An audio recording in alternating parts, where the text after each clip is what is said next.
Welcome to the Viking Age podcast. It's the official podcast of the VikingAge.com. My name is Chris Schad.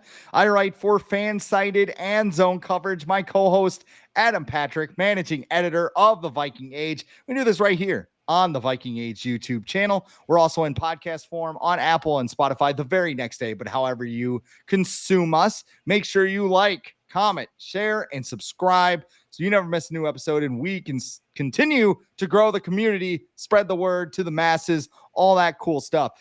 First off, thank you to everyone who has already subscribed. The channel is now up over 1,500 subscribers, so that is exciting. If you're just joining us, welcome.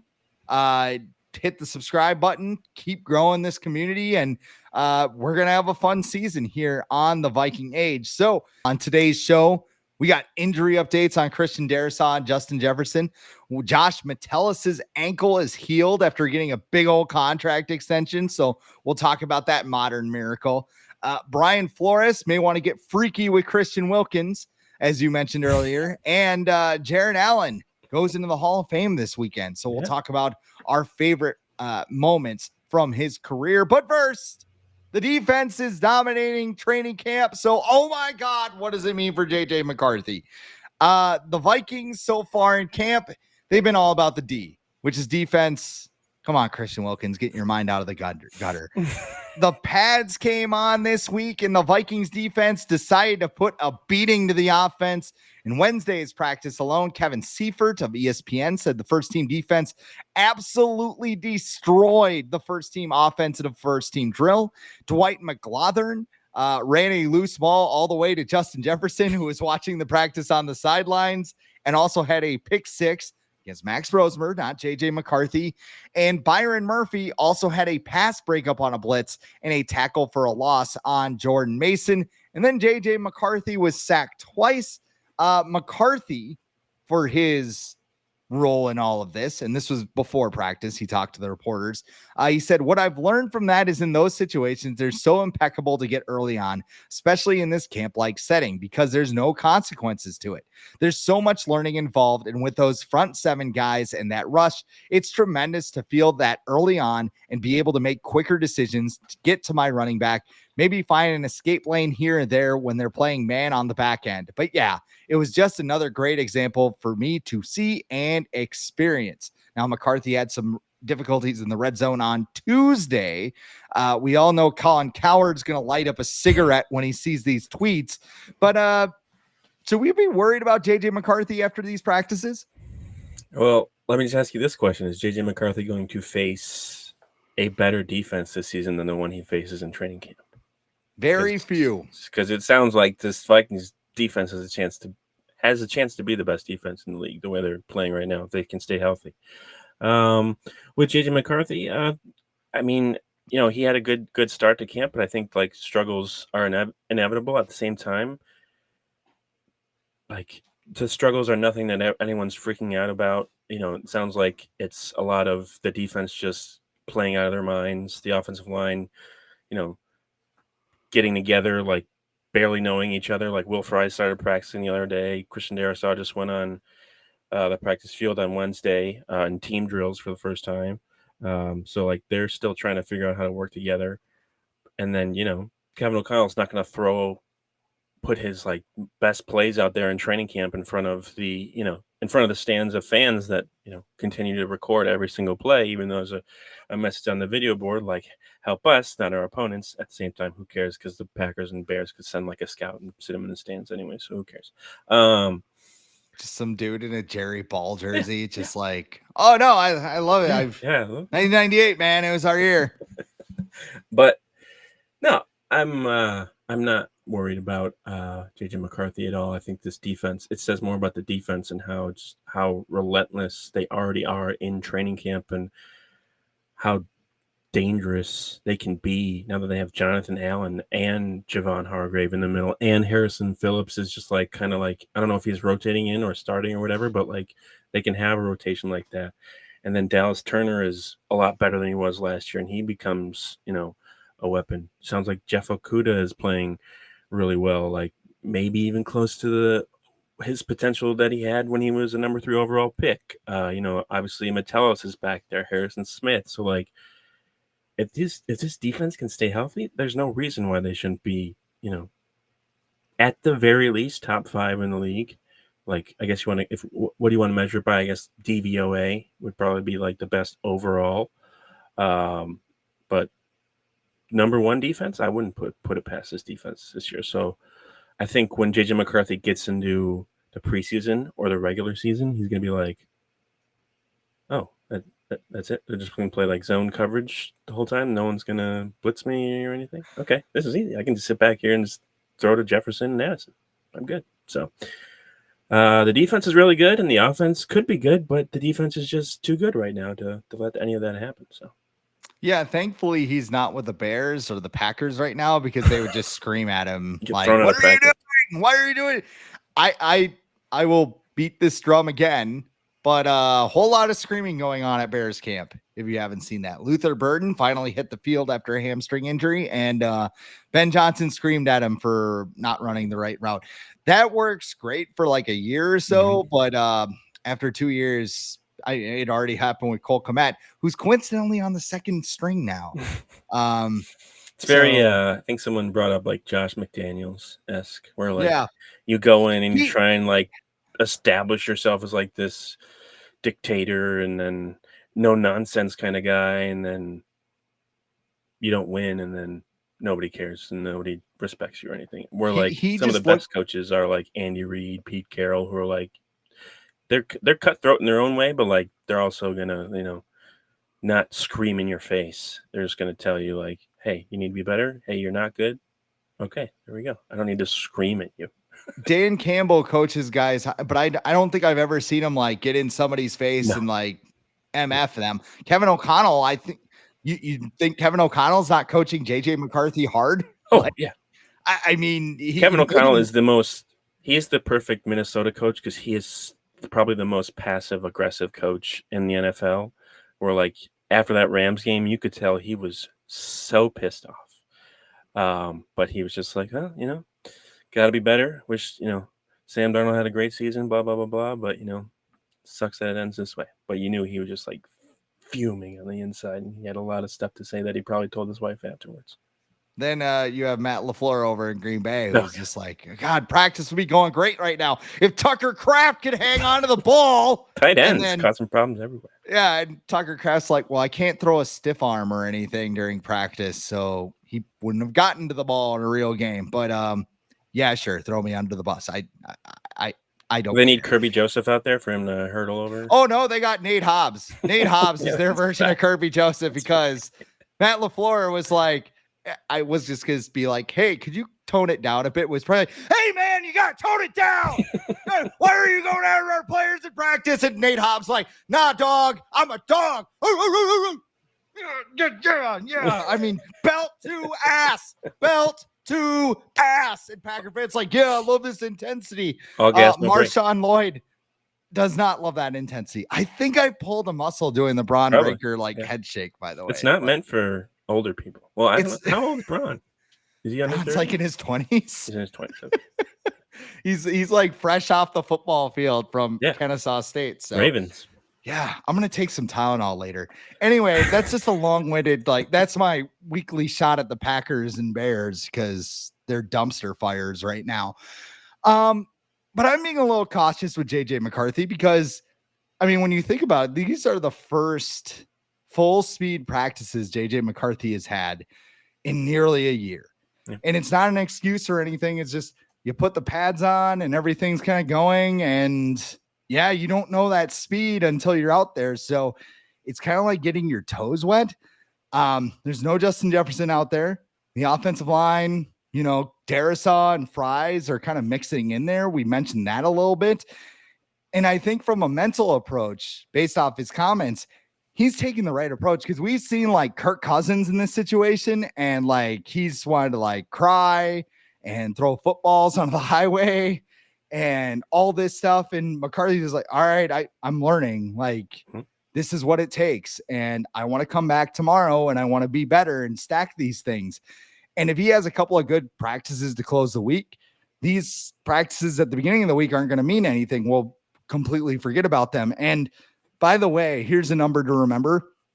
We are 40 days away from the season opener with the Bears. Now you could use that too with the Bears and say, okay, maybe Ben Johnson's going to get through to those guys. But yeah, I mean, we're 40 days away. I'm not going to freak out right now. Now, if he sucks in a preseason game or a joint practice, I'll start to get a little worried. But I think he's going to be ready for that first game against the Bears no matter what happens. And I mean, I know the defense is dominating right now, but that's a good thing. Like, if you're a rookie quarterback, I did the Chase Daniel thing. If you're a first-year starter and your defense is badass, that takes less pressure off you. And like you said, when you face a defense that may not be as good as the Vikings, that'll be a good thing. So, I kind of stretch out my back here. I don't know what you want to say here. Well, I was going to say McCarthy in his presser on Wednesday said that it's exactly what it is. It's practice. Because somebody asked him, I think it might have been Kevin Seaver from ESPN, like about like taking chances on different kinds of throws, different velocities, trajectories, and all that stuff. Like, is this what you've been trying to do, like in practice? Like, maybe it might have been Judd actually that asked him. But like the point is, it's practice. This is the time to try new things, to see what works and what doesn't before you get on the field in the regular season. And also, McCarthy showed last year that he's a guy who gets better as like time goes along, as practice goes along. Because in the first part of training camp last year, he wasn't that good. He was struggling, and then we got closer to the preseason game. We got closer, and then we got to the preseason game, and he was doing well. And there was talk about him getting first-team reps after that preseason game, but then he got hurt, obviously. So I wouldn't be surprised if after, like, when the Vikings have off days, if, like, he takes full advantage of those off days and, like, dives deep into, like, what they could do on offense to kind of combat some of the things that the defense is doing, and then go into practice the next day and execute. And then people will be like, wow, JJ McCarthy's just looking so great today. And also, he doesn't have Justin Jefferson to throw to. But at the same time, he's got Hawkinson, he's got Addison, he's got Aaron Jones, Jordan Mason. Like, he's got a Speedy Naylor, who apparently is having a great camp this year. Lucky Jackson, another guy. But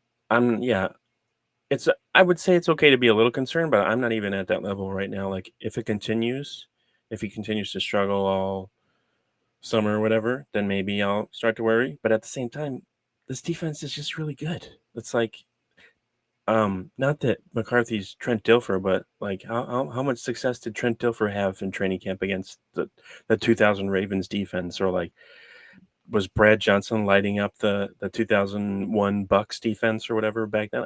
I'm going to assume he wasn't. So I'm not I guess I am comparing this defense already to those defenses, which is kind of crazy in training camp. But here we are. But no, I mean, if Kevin O'Connell's not worried about somebody, and you can pretty easily tell if he's concerned about a player or not. He made that pretty clear when Josh Dobbs was on the team. Until he's worried, I'm not going to freak out about anything. Well, not until JJ McCarthy throws like 5 interceptions in practice. And like we mentioned earlier, a couple of things that could help JJ McCarthy is the return of Christian Darrisaw and Justin Jefferson. We'll start with Justin Jefferson first. Kevin O'Connell telling reporters that Jefferson suffered a mild hamstring during camp last week, said they want to have him back for the opener, but, quote, you still want to have him back sooner rather than later. Again, we're 40 days from the opener as we record this on Wednesday. So we're actually 38 by the time you read it. Totally 30th. Different world we live in 48 hours. Yes, it's August. How worried are you about this? Because this happened right after we got done recording last week, basically. So, I mean, are you feeling nervous about that or not really? Because I'm a Vikings fan? Yeah, a little bit, but about the injury overall, no. Because it's to the other leg that he didn't. He hurt his hamstring on the other leg previously, so it's not the same one. But it seems like he might have some hamstring issues moving forward, which is something to keep in mind. Maybe the Vikings will figure something out with, I don't know, they fired their nutritionist last year, so maybe they need to figure out a different smoothie recipe or something for Justin Jefferson. Yeah, it sounds like he wants to get back out there. That's what Kevin O'Connell said in his most recent presser, that Jefferson's tired of wearing the same clothes that he wears on the practice field. So do I think he should get back out there? Probably not. I don't think he needs to. I would say at earliest, I would let him come back after the joint practices. I know that's still like, what, 2 or 3 weeks away. So maybe that's a little too long, but I don't know if you want to risk him in a joint practice against players that you don't really have a lot of control over, compared to when you're in practice and everyone on your team knows not to touch Justin Jefferson, because if you put him on the field in those joint practices, those Patriots corners are going to do anything they can. Belt to ass. Mike Vrabel's Patriots corners are going to do anything they can to frustrate Justin Jefferson and make sure he doesn't catch the ball. And what they're going to get a flag in the joint practice. They don't care about that. So they're going to do whatever they can. They don't care. So as much as the Vikings and Jefferson would probably like to have him back on the field, I would suggest that they wait until after the joint practices to bring him back. I think that's the way to go. You don't expose him to extra harm at this point. And a couple training camp practices, that's fine. I know he wants to be out there because he's walking around with a football, holding on to it the entire time. Calling plays, apparently. Yeah, calling plays and everything else. I mean, at least he's engaged, right? It's not like 2-week vacation. Yeah, no, not over riding the bike or whatever on the sideline or anything. And I think the only thing that really is a concern is that, these are an opportunity for JJ McCarthy to get reps with, Justin Jefferson. How does he like the ball thrown and everything else? Now, the good thing is JJ McCarthy took the initiative to go meet with Justin Jefferson at a high school arena or a high school field and throw passes to him then. So they have had reps. They've had some work. They're still ironing some stuff out, but that's natural at this point. Now, did they go to a sports clips before or after? Great clips. Oh, sorry. Sports. Maybe JJ McCarthy's more of a sport clips guy. Isn't sports clips a thing? Isn't that a thing? It is. Yeah. Okay. So I wasn't. They have TVs you can watch and everything on TV while you're getting your haircut. You can do that anywhere. I watch sports on TV at my barber. You could throw it on your phone and just, hey, do you care if I toss this on? Okay, yeah, this is great. It was like, this is where men get their haircut. It's like, okay. Mine's great just clips. a simple buzz cut. But great clips is what I meant to say, because Kirk Cousins' whole.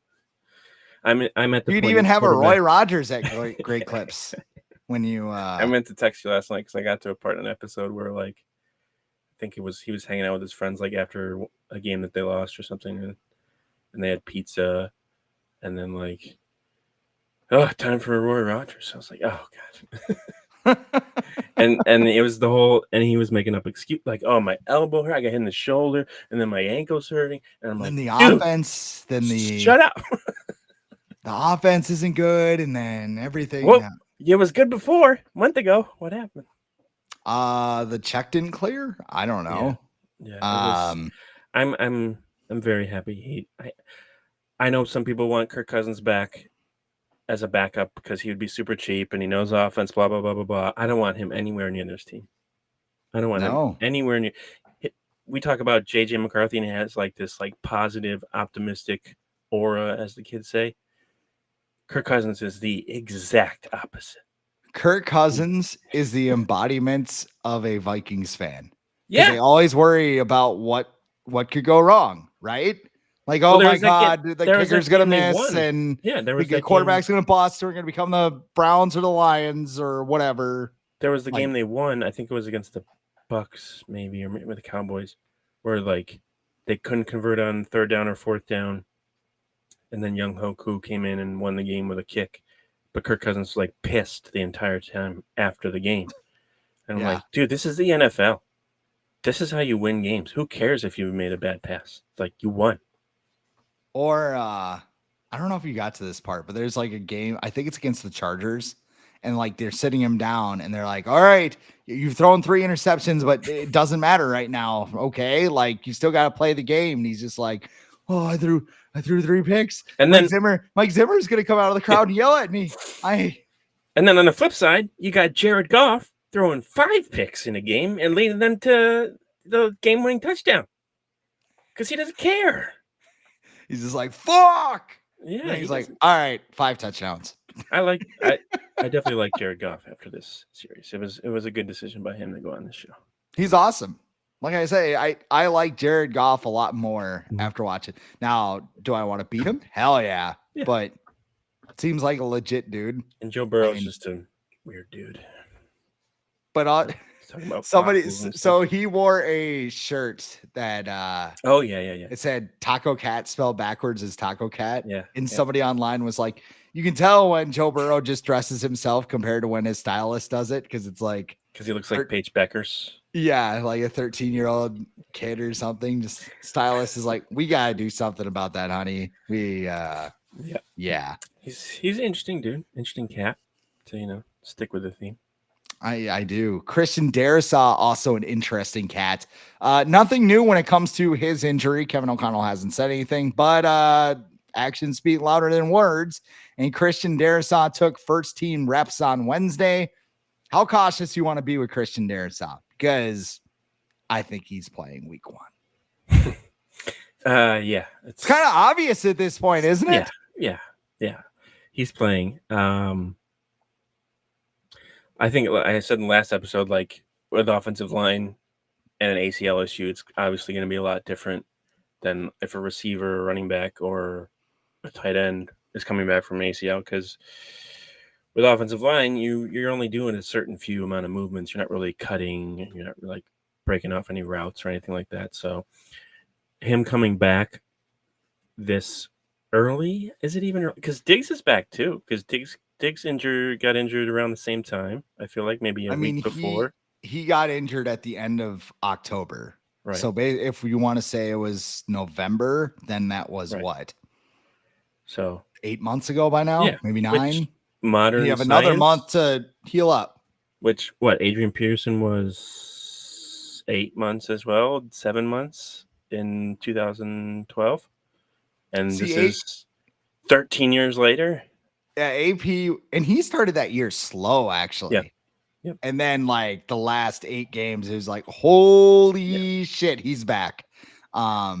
Christian Ponder put him right on his back and led him to the playoffs. Hop on. But no, it's good. I think it's more to stick in the optimistic mind of JJ McCarthy. I think it's good that Darrisaw's out there. He doesn't have to be out there. You don't have to leave him out there for every rep or whatever, but let him get back out there. Let him get some reps. Let him get a feel. He's got to get into football shape too, which is a real thing. So he's got 40 days to get ready to go against a Bears pass rush that's who's formidable. Who's Montez Sweat? Okay, all right. I was trying to think. I thought that was the Street Profits dude, but Montez Ford. So yeah, I mean, I guess, yeah, I think he's gonna play. I'm not concerned about it because I don't think his position is, his was a freak injury to begin with, where someone like rolled up on his leg or whatever. So I'm not too worried about him. But I have confidence in the Vikings taking precaution with his injuries, which they seem to do with everybody, sometimes too much. But so when someone comes back, sooner than we think, then it's like, oh, okay, so he must have probably been ready a couple weeks ago, probably, and they're just like, well, give it a little longer. So yeah, good. It's a good sign.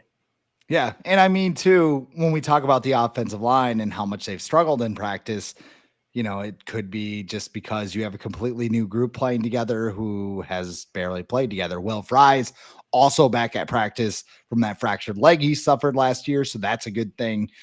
I don't know. I still like this offensive line. Like I said, I'm not going to panic about things unless like we're in a preseason game and everybody's playing, which probably you're not going to see, or a joint practice. I think the where joint it's like, practices will tell us a lot. yeah.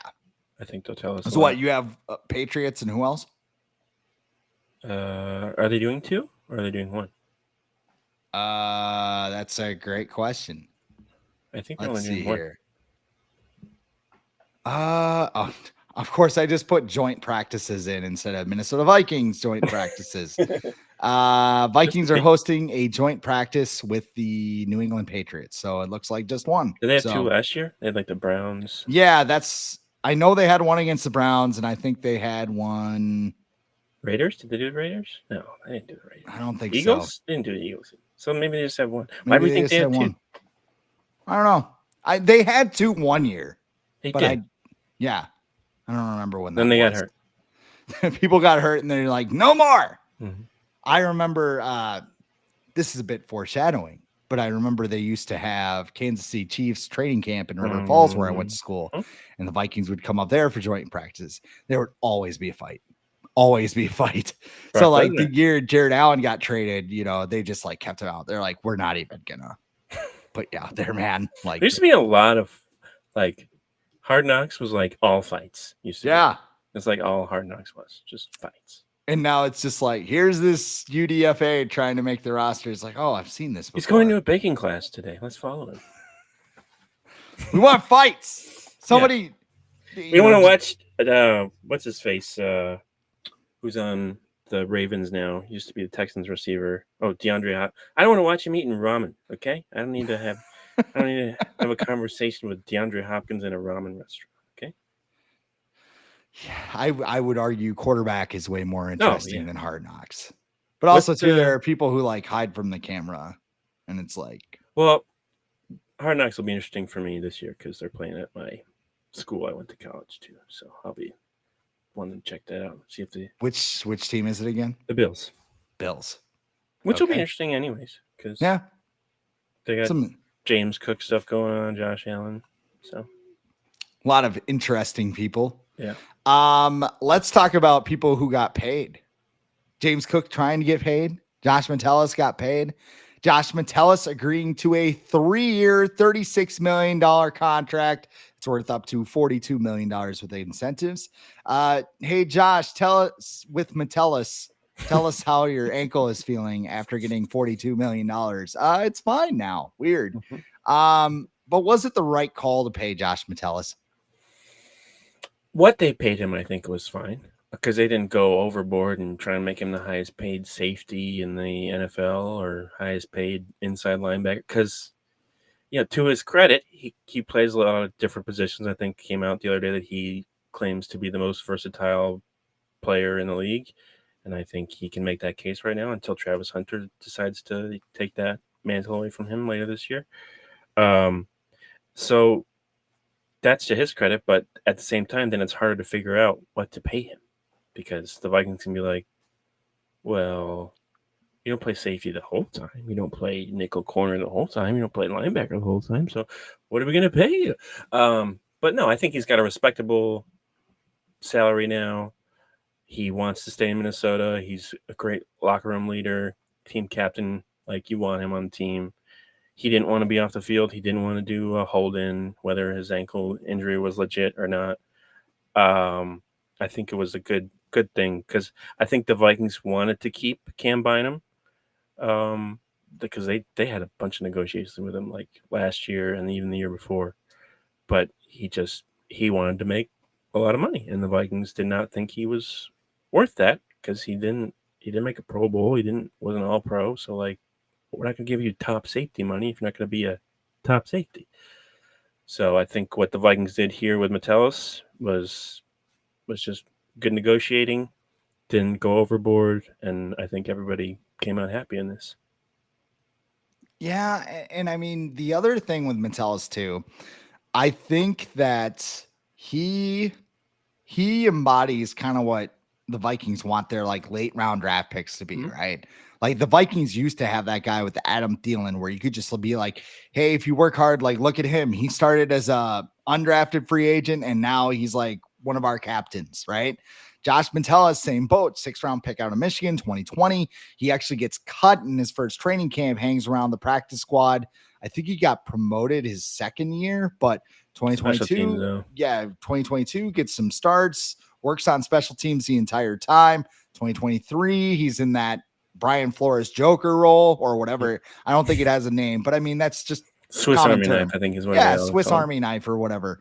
And then 2024, he's just all over the field, and now he's team captain, team leader, all that stuff. I think it's good to have that guy on your team that you can point to and be like, hey, he was successful. Like, you can do it too if you work hard enough and you kind of listen to what coaching you're getting, whether it be here or somewhere else. So I think it's money well spent. Josh Metellus obviously seems like a good dude, like off the field. They've mentioned that a couple of times, and the Vikings really value that in their organization. So it was good to see him get paid. I didn't think they overpaid him at all. Like, it wasn't a deal. I was like, oh, holy shit. And sometimes that happens, right? Oh, yeah. You're like the Kirk Cousins contract drop. You're just like, oh my God. But what's it? Cortland Sutton the other day got a bunch of money, and everyone's like, oh, okay. Well, George Payton gave him that money, so that's where that comes from. But with safety too, specifically, there's just a lot of questions. You know, we just mentioned how Metellus plays all these positions, but he's primarily a safety. So there's a lot of questions like past this year. If they didn't re-sign him, Metellus could have been gone. There's no guarantee Theo Jackson is good. Harrison Smith could retire. So like, they would have had a brand new safety room next year potentially if they didn't re-sign Metellus. But now with Metellus there, at least you have him who knows the defensive system. Now the question is that I brought up in last week's episode is, if Brian Flores leaves, how good is Metellus going to be in the defense? I think he's proven enough already to show that he's a capable, solid NFL defender, but how effective he can be in a different scheme is, would be yet to be determined. So I'm not sure when that's going to happen. I hope it never does. I hope Brian Flores stays the defensive coordinator for the Vikings forever and becomes like the Dick LeBeau for the Vikings.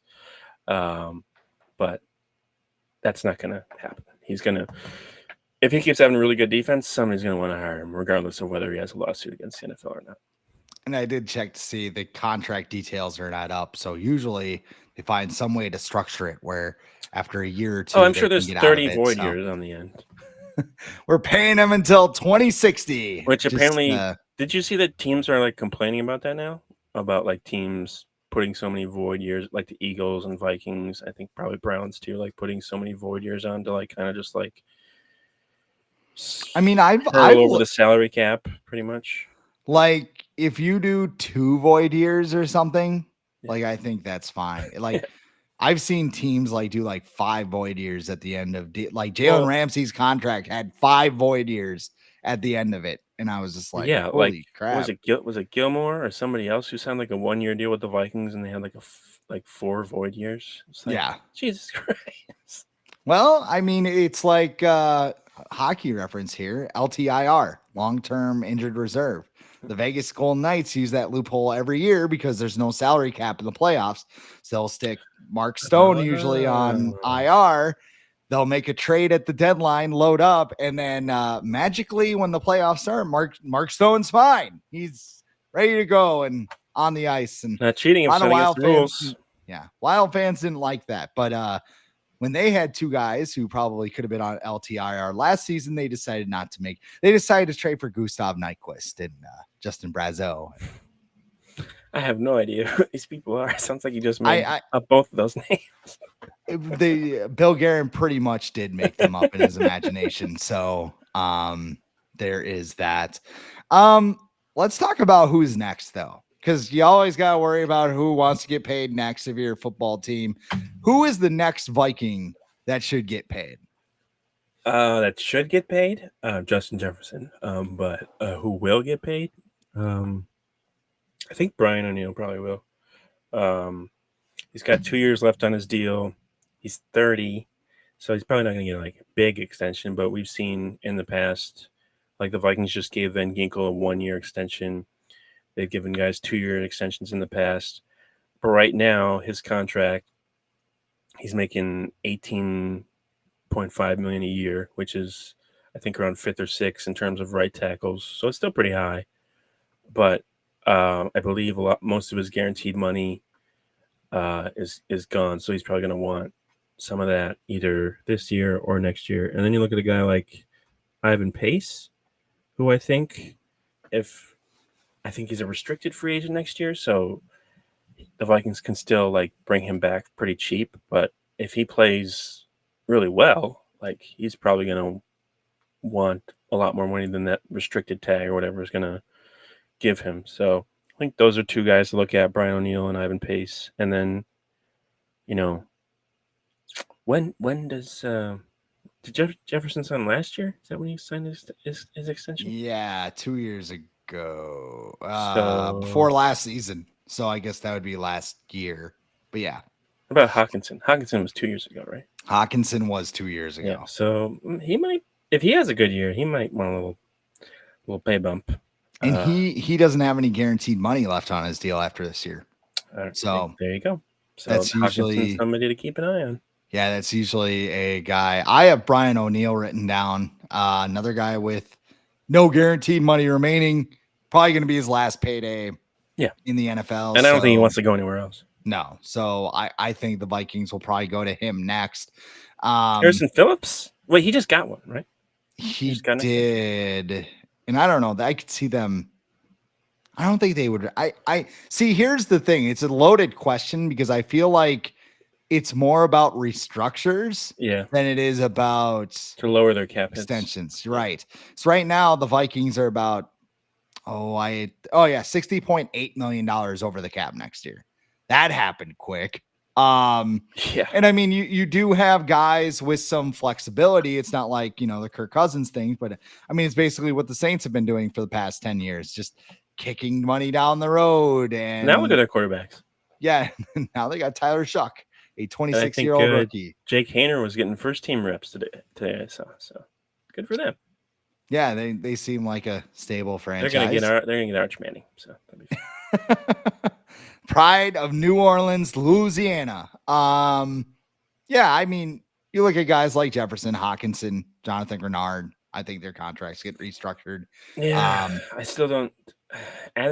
He's not getting a second contract here, right? You don't think? I don't think so. You can't do that. If you're going to pay McCarthy, I don't think you can do that. I think he has to have a really good year to get paid. Like if he has a really good year, like better than T. Higgins plus. More better. He's got to have a number one receiver a year, I feel like. And it also depends too, what does Cincinnati do? So if Cincinnati wins a whole bunch of games and you're like, oh, they can do this. But they're not, because they scored the quarterbacks here. They mentioned how the offense lost 4 games last year, scoring 33 points. Right. They lost those games. And they still won't pay Trey Hendrickson. He's back though. So he's back. Start. Because you want to give, I think, what do they get fined in camp? Like $50,000 a day? Yeah. No thanks. Funny how that works. It's like, I'm holding out. All right, you owe us a lot. Yeah, we're up to $1 million now. So you want to go back? You want to show up? Yeah, sure. Ow. But the teams always, I feel like, always add in the fines into the contract or something. I don't know. But yeah, you have Addison, maybe McCarthy, if he's good. Dallas Turner is another guy that you might have to extend in 2 years. Just something to think about. Blake Randall. Got to get that swing tackle locked down. But let's talk a little bit more about the defense. However, Brian Flores was asked about his former player, Christian Wilkins, who was cut by the Raiders. We alluded to this a little bit earlier in the show. But if you didn't hear, Christian Williams got cut by the Raiders, suffered a Jones fracture in his foot last October. He needed a second surgery. Didn't get the surgery. Serious injury. Not like a severe injury. Right. So he didn't get the surgery. The Raiders were like, well, fuck you. You're released. But it turns out there was more, because there's some rumblings about a little something. And then Adam Schefter said he kissed a teammate on his forehead. I think something worse happened. Yeah, which you're not going to get cut over that. No, I You're not going mean, to cut a guy who signed a $110 million contract over that. There was definitely way more that happened. I mean, there are a lot of guys who like Also, a public. football locker There was room. a Johan Duran had a bro hug in the bullpen, and like everybody lost their mind because they thought he got traded last night. Got traded today for 2 slapdick prospects, but that's probably for a different. Everyone was podcast. freaking out, rightfully so. Apparently, Yeah. They just jumped the gun by about 20 hours, but yeah, I mean, super weird. So why not bring him to the Vikings, right? Let's see what they're thinking. Well, Brian Flores had him in Miami. He was his first draft pick, I believe. And he's down to get freaky. He said, I have a lot of history with Christian. I bet you do. I kind of let Kwesi and his staff handle that side like we just talked about. I think we've got a group that we feel really good about D-line wise, but I don't mind adding more. Wise to keep the door open. I will say that. I want to know what the hell happened. Like before he even comes here, that's my first, like, what the hell just happened? And then he'd probably say, I don't know. I didn't get the surgery, and Brock Bowers freaked out because I kissed his hairline. I'm thinking more Max Crosby, but yeah. Max, I that would be. I don't think that dude would appreciate that. No. Still a good player though. 74 overall, 74.7 according to Pro Football Focus, 80.2 run defense grade, and more big guys the better. I mean, Allen and Hargrave have an injury history. You can get Wilkins cheap, stash him until that foot's a little bit better. Wherever he goes, he has to agree to get surgery. Yeah. No team's going to sign him if he doesn't get surgery. They're not going to mess around, especially with whatever stuff else is going on with him. And how long does it take him to heal from that? Like This might be a whole moot point because that could be an injury that knocks him out another year, and then you're just. But like you said, like if a team signs him now, he gets surgery, you can put him on the PUP or short-term injured reserve or whatever. Say Hargrave or Allen gets banged up, gets hurt, then you've got a fresh, talented defensive tackle for the second half of the season, which I think a lot of teams would like. But I want nothing to do with this dude. Unless it's like, this is the truth and it's just out there. Like, the explanation from Schefter or whatever. There's way more videos and clips of his like in-game antics that probably rub me the wrong way more than him potentially kissing someone on the forehead. So he's known to get a little bit grabby in the pile, if you catch my drift. So I don't even know if he would fit the culture, I would say, in the Vikings locker room. It's a pretty. They're good. They're a fun bunch of guys, but I think they are respectable.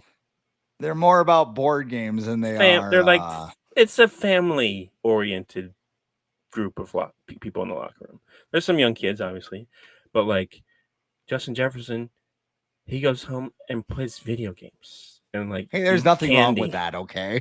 No, but like he's not like going to the club. He's not flying to Vegas or anything. Like he's like.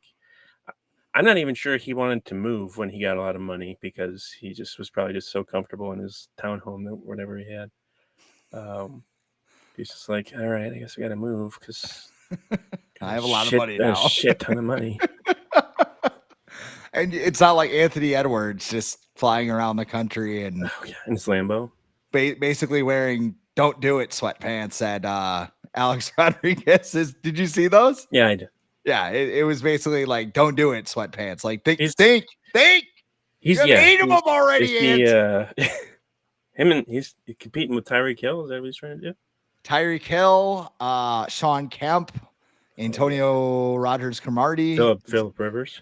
Yeah, don't throw Phillip Rivers. Sure, Phillip Rivers. He's in there Phillip too. Rivers is going to produce an entire football team. Oh yeah. all 11 and like 5 cheerleaders. Like, Yeah. just, oh man, the Rivers against Rivers. Yeah, we saw this last 5 weeks. Move along. Like, Oh yeah, we're good. I'm very surprised one of his kids isn't like already being recruited. How old are they? I don't know. I don't know either. But I always feel like whenever well, I mean, if he started like 11 years ago, it's like 11, 10, 9, 8. Well, he just 7. announced his retirement, which is hilarious because he hasn't played in like 3 years. Did you see that? He's like, I'm retiring as a Charger. It's like, okay. So you just delayed your Hall of Fame. Took you that long? By 2 years? You thought? Well, what team was it that said like they wanted to sign him when somebody got hurt? It wasn't the Vikings, was it? Like when Cousins got hurt? I don't think it was. Was it the Jets? Was that rumors? Like when Rodgers got hurt? I think that might have been it. But Rivers was probably like, I'm not playing in New York. I ain't playing in New York. I gotta watch my 14 kids. Sandy's pretty like. There's some country out here, so like he still fit in San Diego, but Philip Rivers in New York, nah, I don't think so. That's not gonna work. Yeah, I know there was when I was in high school, our biology teacher told us like natural selection and all this stuff, and then like she went like 4 for 4, like Prego each year, just like another kid. And I don't know how many she wound up having, but I mean, very, very similar. Some people are just like, all right, you're done. Let's load you back up.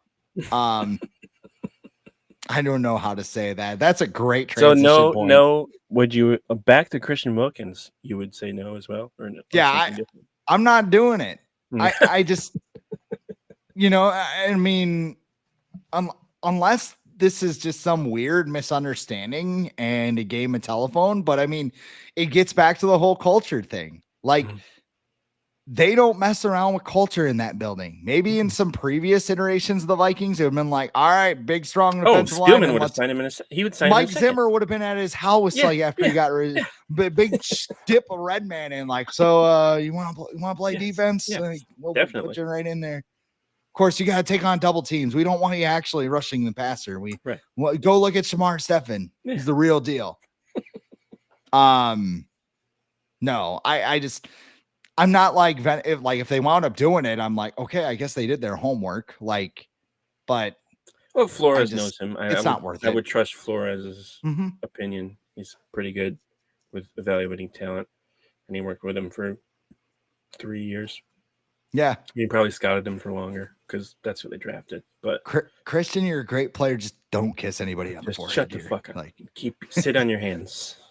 Use them to sack the quarterback, but not in an inappropriate place. Like, he has to sit down and watch like good touch, bad touch video. And Dominican Sue. Yeah. Another guy who took like 3 years to retire. He's like, but I mean, part of it was too. He's like, this is the 1 year anniversary of my dad's death. I'm going to retire now. Oh, okay. Yeah. He's like, makes sense. But he's like a Wall Street guy now. Yeah. He's like a financial dude, like telling people how to save money and stuff. So I would say yes to him every time just because I'd be scared. Really think you should save this money? I don't know. I really think you're right. I think you should save this money. Okay. Yes, Mr. Sue. I'll put money in the bank right now. Let's go to another defensive lineman who is a little scary, but kind of freaky, but like in a fun way. Jared Allen is a Hall of Famer. He will go into the Football Hall of Fame. Like normally I don't want to watch Hall of Fame speeches, but I think that one could be very good. What is it? Sunday night they're doing it? Or is it Saturday? Saturday afternoon? Saturday or Sunday afternoon. One of those. Yeah. I will be looking for Jared Allen's speech because I'm sure it will be very entertaining. Yeah. I mean, he'll do the, hey, thank you all, and probably get a little emotional, but he'll do it in a very entertaining way. The accolades for Jared Allen, he is 16th in NFL history with 136 sacks, 13th since sacks were an official statistic in 1982, 7th in Viking history with 85.5 sacks, 4th since 1982. Played with 12 teams, including the Chiefs, Vikings, Bears, and Panthers, a 5-time Pro Bowler, a 4-time All-Pro, and a very entertaining, probably one of the most like charismatic Vikings of all time. Like maybe Like, is there John anybody? Randall, Jared John Allen, Randall. Yep. Probably would Jared put him Allen, ahead of him. Randy Moss, Randy Moss. Chris Carter. Yeah. Talk trash. Would you put Justin Jefferson up there though? Not quite yet. Because he has the gritty. I don't know. Like random people like Justin Jefferson. Like he's fun. Everson Griffin, also very charismatic. Probably one of the best trash. John Randall, a number one with a bullet, best trash talker ever. Oh yeah. That dude would go through the phone book and just bring up names like, "Hey, your sister." What? Huh? What? This guy's insane. What is it? Your what sister-in-law. is sister-in-law. Yeah. Whatever it was. What's your favorite Jared Allen moment though? One correction, you said he played for 12 teams. He played for 12 years, not 12 years. Yeah. I wrote that down on the 12 teams would be. Somehow he became a Hall of Famer and he played for 12 teams. He didn't retire. He just had 12 one day. Josh Johnson of defense. Hey, yeah, I just wanted to play for more teams, man. So I just signed some one-year contracts, one-day contracts. Yeah. That's what Von Miller's doing right now. He's with the Commanders now? Yeah. Just go with the Josh Johnson career now. Favorite Jared Allen moment would be from the infamous Josh Freeman game on Monday night against the Giants when he sacked Eli Manning with his own lineman, and he wouldn't let go of him. He just grabbed his jersey and pinned him against his own lineman and got the sack. And then my second favorite memory is football related, but not to the Vikings, is when he was in Jackass. I believe it was Jackass 2, the movie, and he just destroyed Johnny Knoxville. Just hit after hit after hit. I'll let you go, and then if you don't say this, I'll say another one. But I'm sure you'll probably say this one too. So I have 3 written down. Okay. I have the one is actually a game against the Vikings because it was the first time I had seen Jared Allen in person. It was a game in Kansas City where he played against the Vikings and he completely whooped Bryant McKinney's ass. I wasn't the biggest Bryant McKinney fan. I thought sometimes he cut corners. Who was the quarterback? Brooks Bollinger or something? Kelly Holcomb started that game. But it was also Adrian Peterson's first rushing touchdown. I got to see his first receiving touchdown week 1 against the Falcons. And then his first rushing touchdown came 2 weeks later when I went to Kansas City as a financially irresponsible college student. But outside of that, yeah, he completely destroyed Brian McKinney that day. I also have the fight with Donald Penn in 2013, Thursday night Tampa Bay game. I don't really remember the circumstances that led up to it, but I think the Vikings were trailing. Jared Allen gets in the fight. It was like a Marcus Foligno special. He got in a fight, and they Donald Penn used to be with the Vikings, I think. So they would go at it in practice. So there was some history there, I think. So Donald Penn didn't let go, and Jared Allen's like, "Okay, I'll fight you. I don't care. It doesn't bug me." I also have a off the field moment with Jared Allen, and not personally, but I'm just saying this is just off the field. One of my favorites. There is a clip, ESPN when it was awesome. Kenny May would have the main event, and one of the things was the topics was, what do players do when they're eliminated from the playoffs? What's their off-season routine? And Wes Welker was in it and he just ate and whatever, and it wasn't funny. But Jared Allen was in it and he went out to the desert and meditated and just did a whole bunch of stuff. So he's sitting there meditating and he's just the desert fox of Arizona is with me. And he with a mullet. Yeah, and the mullet. And then he was he had a tiny person out there, so he was chasing him around like a chicken in Rocky and stuff, and then he had the tiny person punch him in the stomach, and it was called Russian ab training. And the other part, he's they're asking him, and he's yeah, Jared Allen's throwing a rock across America, and he describes, he's yeah, what I do, I pick up a rock and I throw it, then I walk over, I pick it up and I throw it again. And when somebody says, "Hey man, what are you doing?" I'm just "Hey man, I'm rocking America." And I tell them some knowledge about some foreign countries. I don't know. He was fun. Like, that's what I like about it. Like, that guy was just... It was a good fun. It wasn't like a crazy. Yeah. It wasn't overboard. It was just he could make fun of himself, and he knew it would make people laugh. So and even now, he's just like... Yeah. I mean, what did he said something like, oh, yeah, he was talking about how much the Jets suck. Oh, yeah. It's like, yeah, now I can just say whatever I want. This is awesome. Yeah. So, yeah, I am very intrigued with what that Hall of Fame speech will be on whenever it happens this weekend. Then he's got to have a bust with a mullet, right? It's got to have that. It's got to have the racing stripes, too. Yeah. That was like the big thing. But because Moss got the cornrows, and I was a little disappointed he didn't have a fro. But I think that probably would just be too big and take up too much room. But Allen's it's too heavy. Like, they have to like bring it in with a crane. Yeah. All right, set it down. Yeah. Had to get the afro in there. But yeah, and then I like game wise, I specifically remember him. Did he have 4 sacks against the Packers in 2009 on Monday night when Favre's first game against the Packers? I think he did. I think he had 4 sacks against Aaron Rodgers.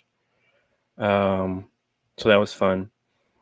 He was just, like you said, he was just fun. He was part of a lot of good defenses for the Vikings. 2009 was very good. 2008, they were good.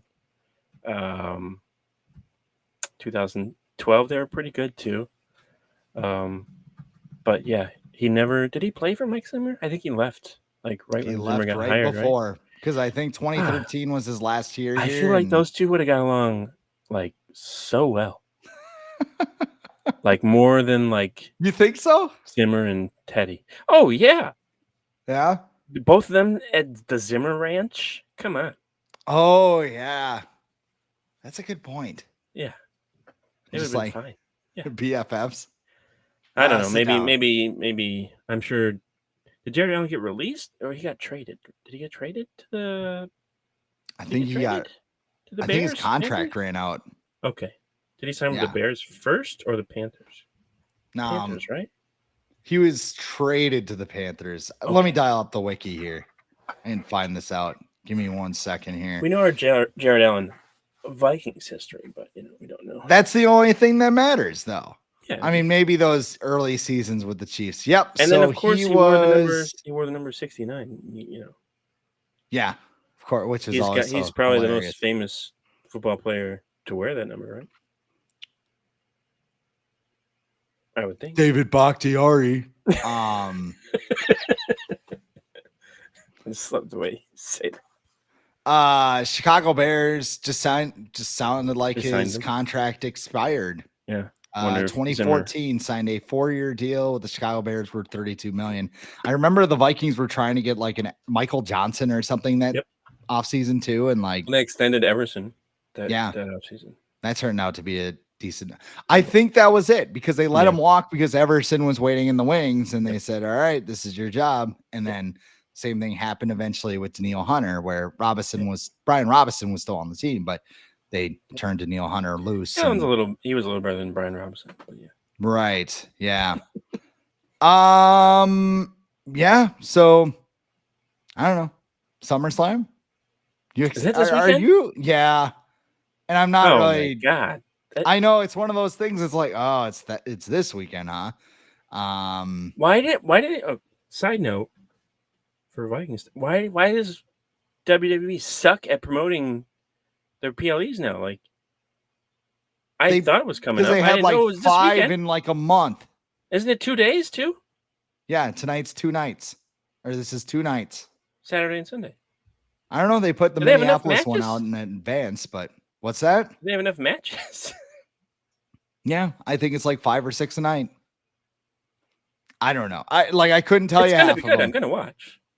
That's the thing. It's like, oh, there's a PLE on tonight, and like maybe the build's lackluster right now, but then like you watch the PLE, it's like, oh man, they cooked. Like it's getting to be like AEW-esque, where like the TV and storylines suck, and then get to the pay-per-view, and it's like, oh, wait, oh yeah, I like this. This is what they're doing. Yeah.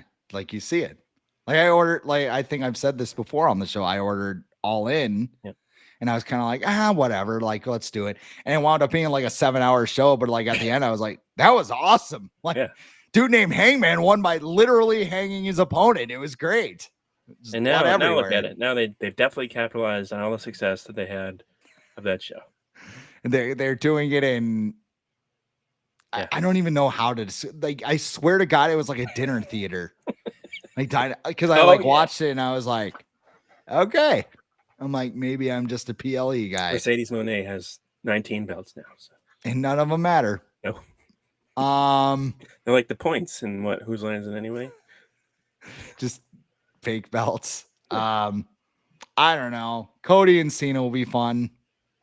Yeah, I'm curious to see if there's a double turn like people think there's going to be. And then what's his name? Fatu. What's his first name? Oh, Jacob. Fatu. Who was in San Diego, by the way. I forgot to tell you. He was at Comic-Con. Yeah. Because they were talking about Samoan Royal Rumble. Which it'd be fun. Yeah. It's a bloodline Royal Rumble. Yeah, that'll be a good match. And then, of course, Dirty Dom against AJ. Whatever, sign me up for that. That'll be fun. If you're AAA? Not a wrestling fan, you're probably like, all right, come on, guys, get to the end. But I will just say, it's the end. It's the end of the show. We'll promote everything in a second. Get out of here. But the 16 TLC match. Yeah. Because they had one right after Mania, and it was awesome. So very looking forward to that. But that'll be the best part of the show, probably. There's your wrestling update. How about a Viking Age update? What's going on at the VikingAge.com, Adam? A lot. We've added a lot of writers recently, so we have a lot of content coming out every day now, and we will moving forward. So check out the VikingAge.com, where I think in the past we've covered training camp, kind of try to give you like the best takeaways or a notebook style kind of presentation. Where I feel like this year we're kind of just trying to attack specific aspects of training camp and present those to people. And I find it a little bit more enjoyable than trying to like keep up to the play of everything that happens in training camp. Because I don't know if you ever did this, covering like Vikings in the early days of like feeling like you had to live blog everything and post like the tweets from the beat writers and be like, oh no, it's just very stressful. So it's I've enjoyed training camp this year, and so yeah, go check out the VikingAge.com for all of your fun stuff about the Vikings, and we'll definitely be covering Jared Allen this weekend, so we'll have some stuff about him. And of course, check out my stuff as well. I write Viking stuff at zonecoverage.com. I do twin stuff over there as well. So if you're as pissed off as I am, those graphics you guys are putting out there, with the quotes. Oh, at Zone Coverage? Yeah. Yeah, I mean, I don't do that, but they do a great job over there. We do twins coverage as well. So trade deadline, if you want to stick your fingers into the wound, check out my stuff over there. And then also I do wild stuff for Hockey Wilderness, which is an extension of Zone Coverage. So yeah, the Minnesota Mild. I mean wild. No T-Wolves, though, right? Haven't dabbled into that yet. No, I used to do a lot of basketball stuff, but I mean, it's so hard, like speculating on things. I am writing basketball articles at my other job, which is the FanSided RBN. I did one on the Pistons today, and I'm just like, man, I hope I know what I'm talking about here. But yeah, you can check out my work over there too. Dairyland Express, DeWindy City, Detroit Jock City. But yeah, as far as Timberwolves stuff, I don't have an outlet. I don't know why. Wild just seemed like a good challenge. And I was like, I'm going to do it. And then some gatekeepers were like, no. And I'm like, no. So I'm sorry. I'm not sold on Matt Boldy yet. I'm not. Like, I know everybody loves him and he's the greatest hockey player they've ever seen. Like, let's just calm down. The last two hockey players I rooted for were Paul Correa and Timo Solani. So those Ducks uniforms, though. I've thought about getting a second team just to like kind of just ease off the Wild a little bit. And like the Ducks are like really appealing. Not because I don't know if they're a good team, but I mean, they were bad last year, but they made some moves. They got a lot older, which it's kind of like my pet peeve with the Wild. It's like we added 2 more 30-year-olds. I'm like, all right, yeah. So you're gonna win a playoff series or what? But no, the Ducks in that old school Mighty Ducks logo.